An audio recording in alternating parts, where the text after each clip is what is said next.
কবরের প্রথম রাত নামাজীদের জন্য। এই রাতটা সবার জন্য এক নয়। যে মানুষ দুনিয়াতে আল্লাহর সামনে নিয়মিত দাঁড়িয়েছে, সে কবরে একা থাকবে না। নামাজ তার সাথে থাকবে, নূর হয়ে, সান্ত্বনা হয়ে। কবর তাকে ভয় দেখাবে না, বরং প্রশস্ত হয়ে বলবে, স্বাগতম, তুমি আল্লাহর আনুগত্য করেছ। অন্ধকার থাকবে, কিন্তু নামাজ সেই অন্ধকার ভেঙে দেবে আলো দিয়ে।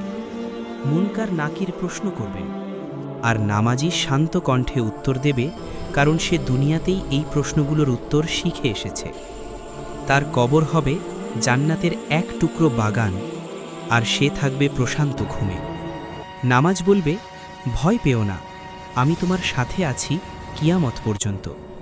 আজ যে নামাজ কষ্ট মনে হয়, কাল সেই নামাজই হবে কবরের সবচেয়ে বড় রহমত।